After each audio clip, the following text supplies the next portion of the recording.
Good morning everyone. Good morning and a very warm welcome to everyone here in the room at the Port of Tyne and to everyone watching from all across the country.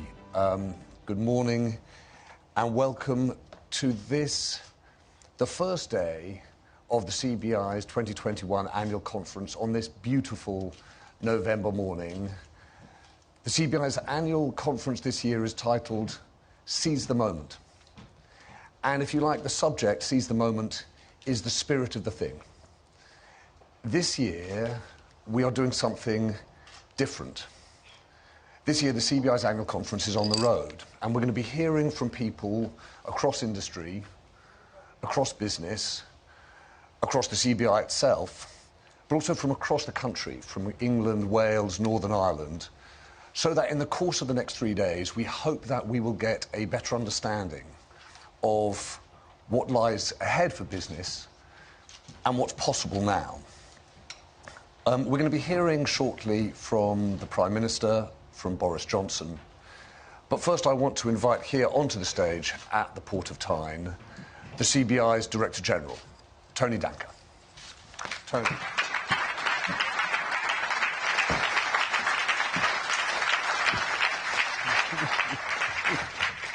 Good morning. Thank you, James.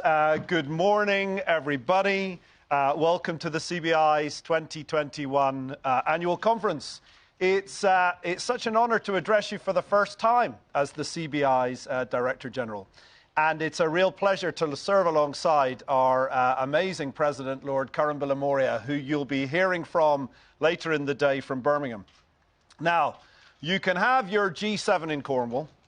You can take your COP26 in Glasgow, where we were delighted as the CBI to spend 2 weeks, but this is the big one. And over the next 3 days, we're going to be travelling from Tyneside to Belfast, Birmingham to Yeovil, Swansea to Woking, with accents from all corners of the kingdom, especially mine. So why change the usual venue? A top-class London hotel? Well, London remains the world's greatest capital city, but economic opportunity in the UK is everywhere. And when I had my first meeting with the Prime Minister in March, we discussed what levelling up really meant. And we agreed on many things, including that it was about time we levelled up the CBI annual conference. So I proposed a deal. We'd kick off in the northeast if the Prime Minister was there too. It was the quickest yes I've ever got from government. In fact, some say it was the only yes. And we're delighted to have him with us, as we are all the political and business leaders that will be joining us over these next few days. And huge thanks must go to our strategic partners, Accenture and Hayes, who've been long with us, and also corporate partners, Advance, Lloyds Banking Group, National Grid, Ricoh, Salesforce and Vodafone Business for their support. They are brilliant members, each leaders in their fields, and we could not do this without them. And how great to be in the Northeast. Inward investment, talented new leadership, a sense of possibility in the air, and that's just at St James's Park. Even I admit that our takeover of the Port of Tyne is the second biggest takeover in the region in the last month. You know, there's been a port serving the River Tyne for over 2,000 years. In lean times and in good, it's remained a committed local employer and engine for growth. And I know Matt Beaton, where are you, Matt? Give us a wave.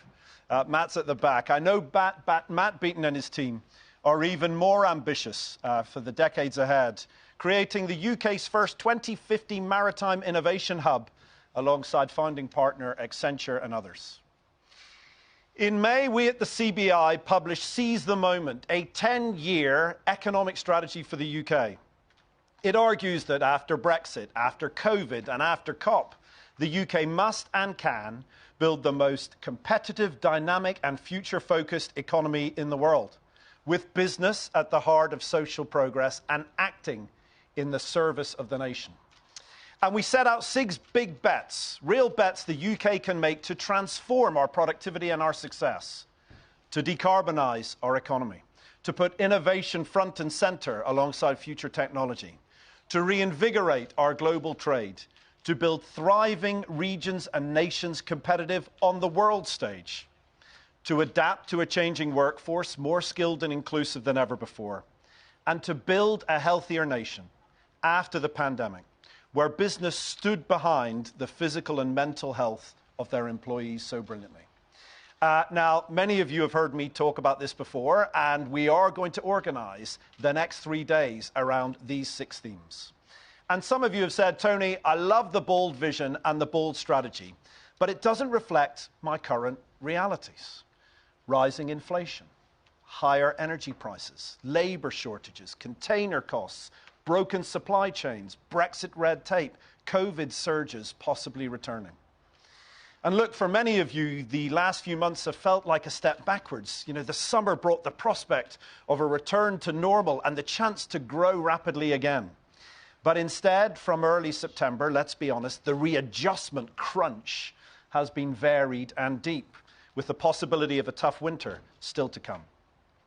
So I want to reassure all of you at home and here in the room that the CBI's got good at supporting you through crises, and we'll do it again. On COVID, we're vigilant and asking government and you, our members, to use every tool at our disposal to keep the economy open, from deploying mass testing to leveraging the world-leading vaccination programme.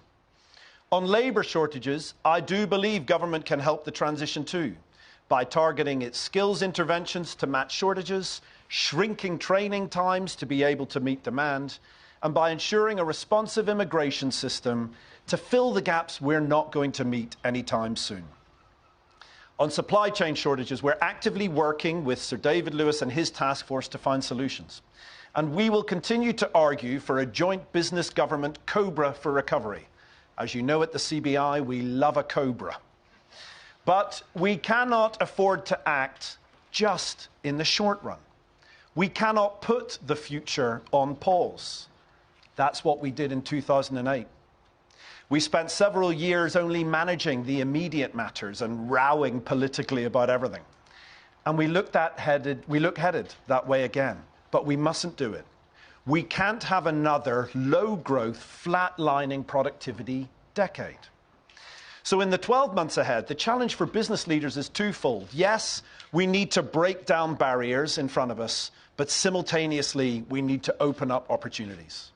And this morning, I want to talk about the opportunities. I want to talk about the next decade. I think it's time to make big bets as a country and big bets as business for the decade ahead. And that's why we call it Seize the Moment.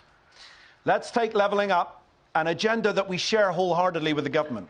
Billed so far, it's a lot about politics and public services, you know, city mayors or county mayors, pride in places and better spaces.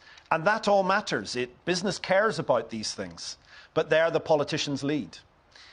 Business also cares about critical infrastructure, and many of you here in the North are feeling bruised by last week's decision on HS2, especially with reduced funding to transport across the North. And I very much hope that government will now engage with local leaders and businesses to find a better way forward.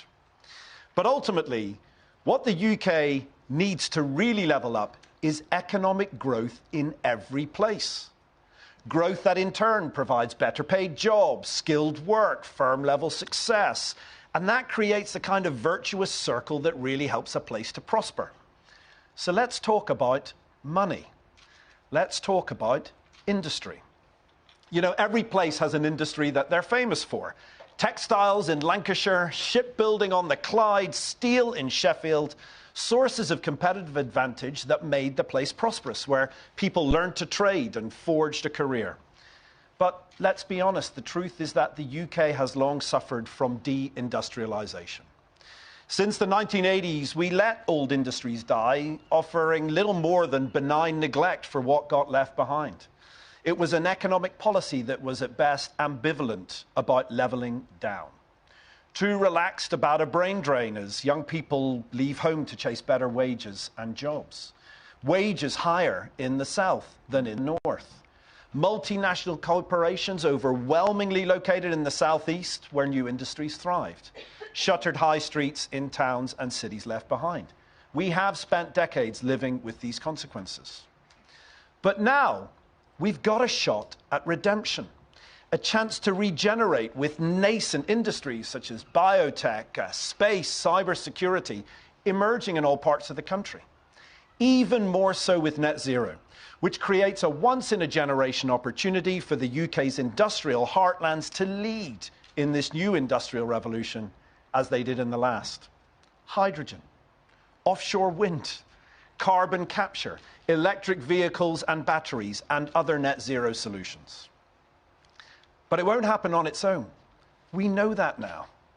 This might be a new line from the head of the CBI, but simply saying the market will fix these things is not good enough. There are free marketeers in the debate who say that government should never play an active role like this. But I don't know a country in the world, including and especially the United States, where governments aren't active in economic geography. Look, governments don't create jobs and wealth. Businesses do. But businesses alone don't make better places. That's on all of us. So let's get real. How do we do it?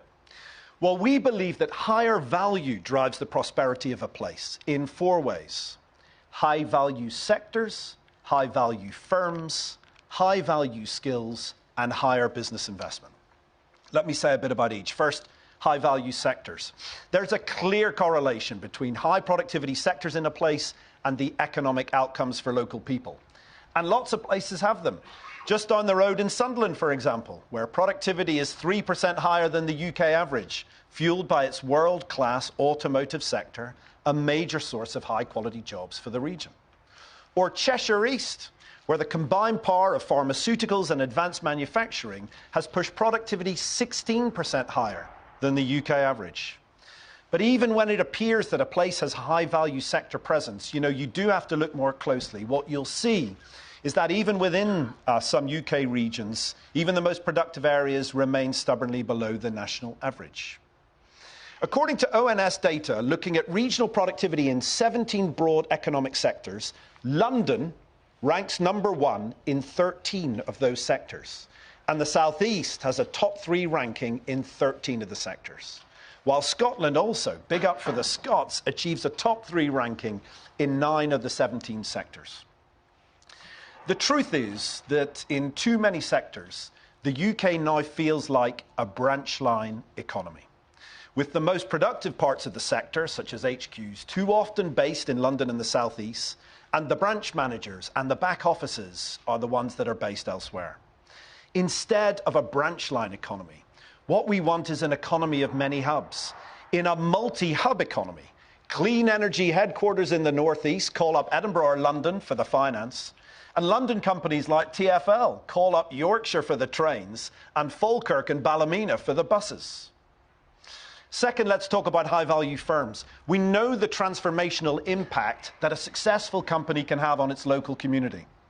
A local startup made good, like Sage, now the UK's largest listed tech company and a driving force of investment, innovation and employment in the North East. A relocator that plants new seeds, like the BBC did in Salford, like Channel 4 are now doing in Leeds.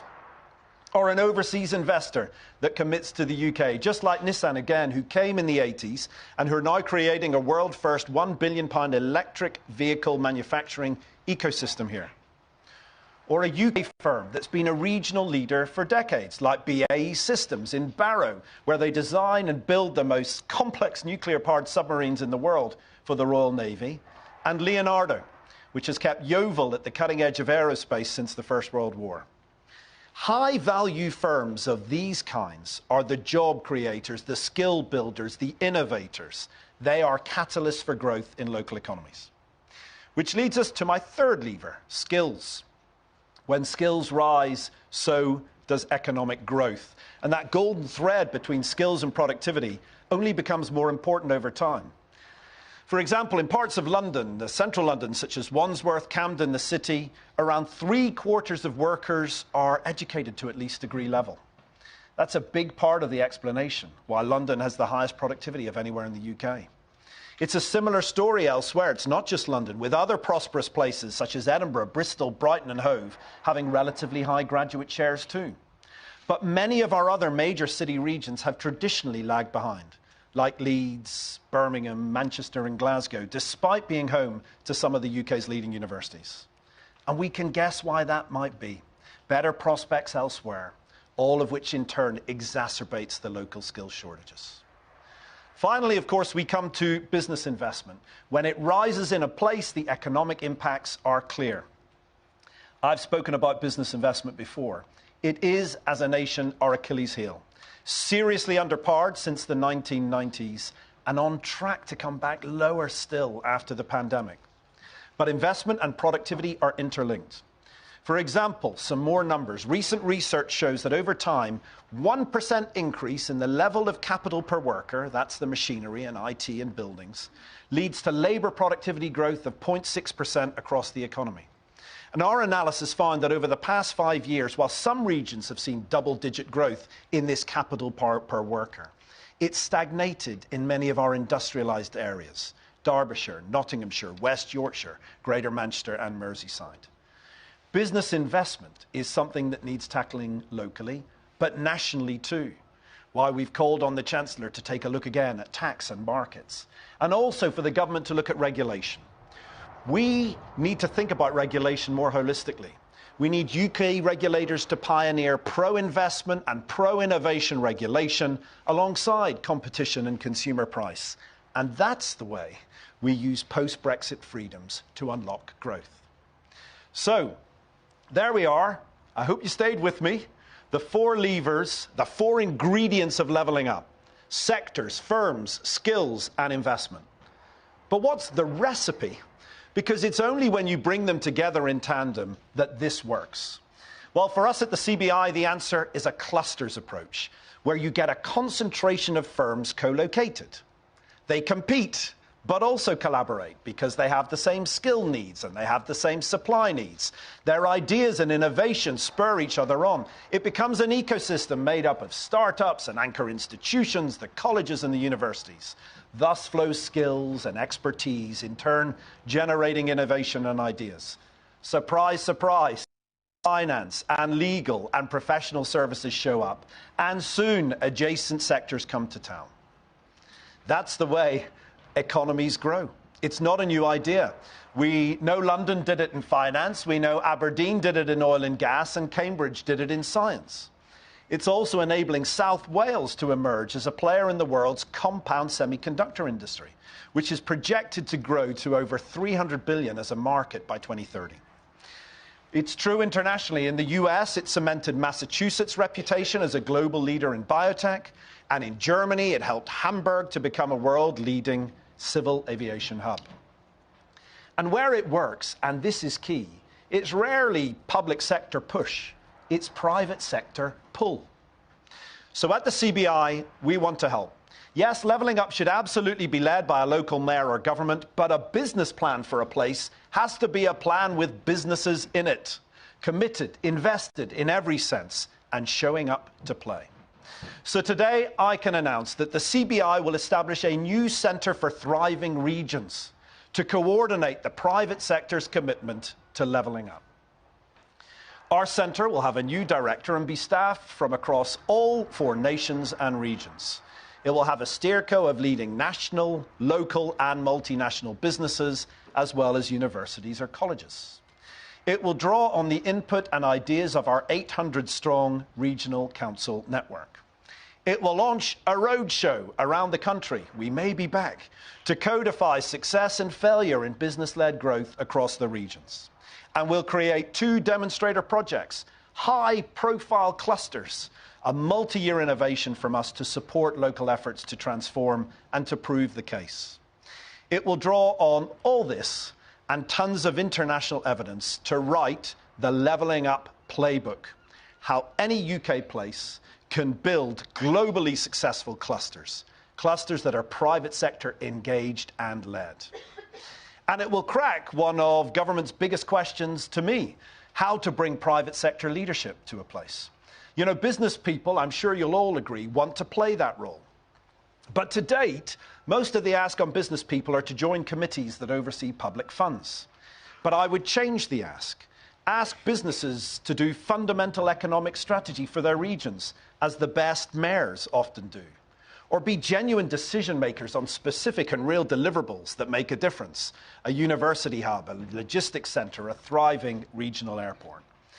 I have spoken to companies far and wide who want us at the CBI to do this work. And we They want us to ensure that we throw the full weight of private sector involvement, ingenuity and investment to build a shared mission of levelling up the country.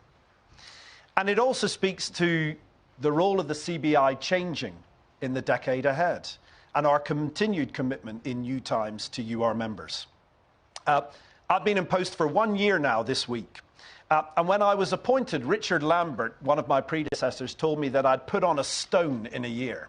I think he meant because I'd be going to all these high-profile black-tie dinners. Of course, I managed to put on the stone just sitting in a chair at home. But I don't want us at the CBI just to be armchair critics like we've all been for the last year. I don't want the CBI just to be advocates of change. I want us to be its agents too, and to be so with you. For the years to come, we're here to help you shape the change by influencing new policy for these new times. But we're also here to help you embrace the change by enabling you to learn from others around you and from the best experts we can gather.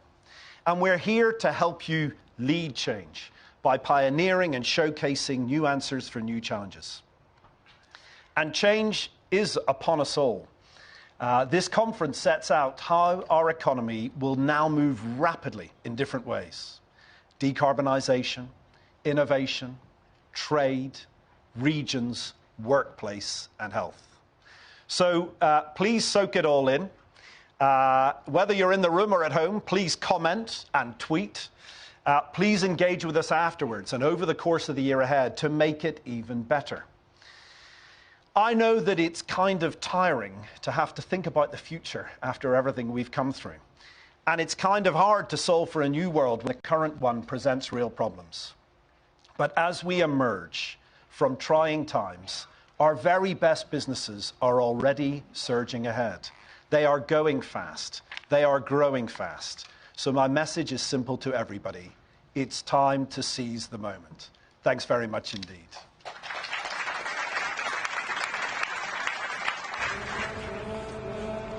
The last few years have been tough. Now we all want to get moving again. But if you